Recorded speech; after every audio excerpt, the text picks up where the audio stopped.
Tropical Cyclone Atu. That's making its way very close to New Caledonia. It will just punch its way between New Caledonia and Fiji, sinking further southwards, but I think both places will still see some very heavy rain.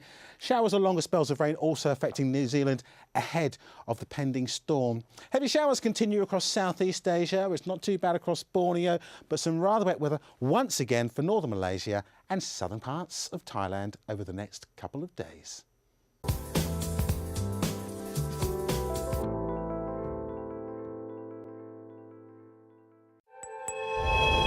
The times change. The instruments evolve. The battlegrounds shift. This is America! Our country! But the international struggle continues. He was murdered! Uncompromising, hard-hitting investigations. I can't get no justice from no one in Jamaica. People and power, at this time on Al Jazeera. 14 competing teams, 13 different venues, 3 host nations. Cricket is part of the fabric of life here, and this competition is the pinnacle of the one-day game. We'll be bringing you all the action and reaction from India, Sri Lanka and Bangladesh. The Cricket World Cup on Al Jazeera.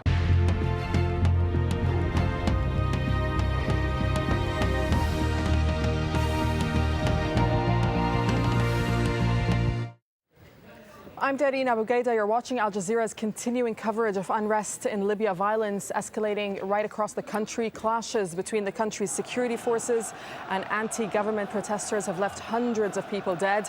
But it is difficult to verify all the reports coming out of Libya as communication links are down. But here's what we can tell you so far. Live rounds have apparently been used against protesters in Libya's capital, Tripoli.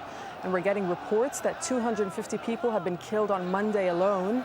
The AFP news agency is reporting that the airspace over the city has now been closed. We've also been getting reports of airstrikes on anti-government demonstrators in Tripoli as well as Zawiya. But Libya's leader, Muammar Gaddafi, appears to be losing control of his armed forces. 2 senior Libyan Air Force officers have flown their fighter jets into Malta and defected. They say that they were ordered to bombard protesters. And it's not just Air Force officers who are deserting Gaddafi. As many as 9 Libyan diplomats from around the world have resigned. Libya's deputy ambassador to the UN has called on Gaddafi to step down. Meanwhile, the Arab League has taken notice of the chaos happening in the country, and sources have told Al Jazeera that it's called an emergency meeting on Tuesday to discuss the situation in the country. All of this as Gaddafi's second eldest son, Saif, announced that he has set up a committee to investigate the incidents taking place in Libya.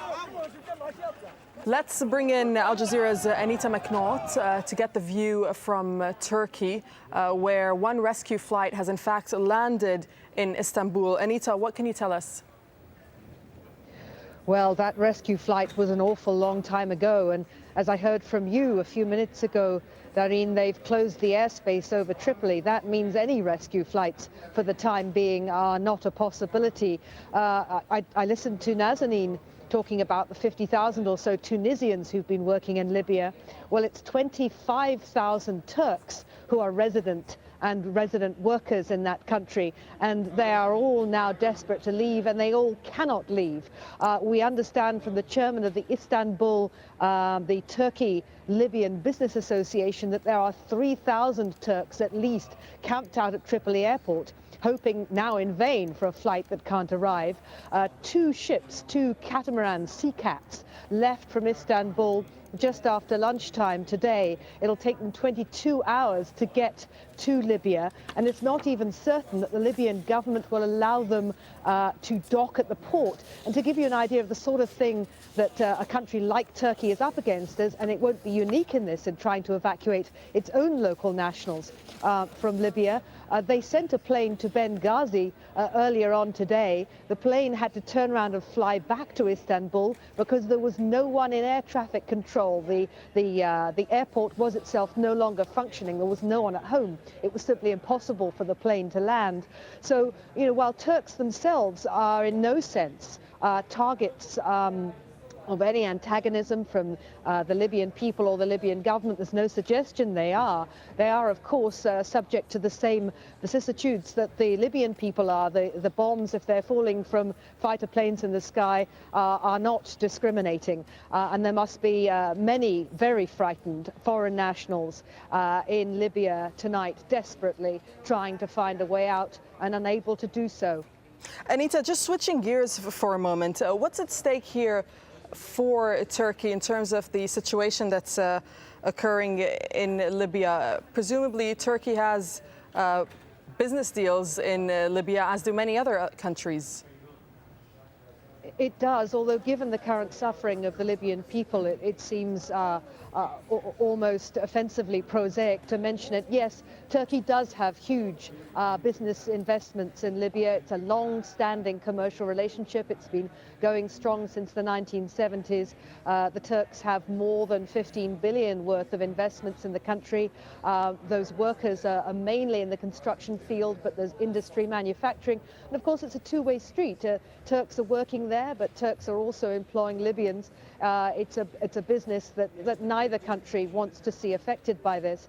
We understand what has happened while the Turks themselves are welcome in Libya, and I talked to a Libyan businessman who was here in the office today about this. He said Turks are regarded very affectionately in Libya, but their businesses, we are hearing, have been looted. Particularly the construction businesses have been stripped of their supplies and stores. That may be not because of any antagonism that exists between the country's nationals, but simply because Libyans themselves are trying to secure some sort of economic certainty. They're taking what they can as the order in their country falls apart. But yes, I mean, one of the reasons why the Turkish government, which at intervals during these domino uprisings in the region has at times been so outspoken about the need for governments to listen to their people. And in fact, that's what Turkey's president came out and said today to Muammar Gaddafi, but they said no more than that. Turkey has not pushed as hard as it has, say, in the case of Egypt, for the recognition of human rights and freedoms. In Libya is because they're treading very, very carefully around what is left of the regime, with the priority, of course, of getting these 25,000 Turks out in one piece. All right, Anita McNaught, live from Istanbul. Thank you. So a rapidly developing situation, as we're hearing, in Libya, and Caroline Malone has this report. Calling for an end of the regime in Libya has been a death sentence for scores of demonstrators. These pictures of the dead discovered near a military compound in Benghazi. Some of the wounds so severe, the images are too gruesome to show.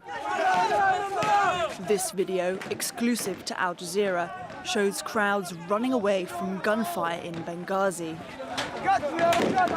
Emergency services rush to the scene, but for many, it's too late.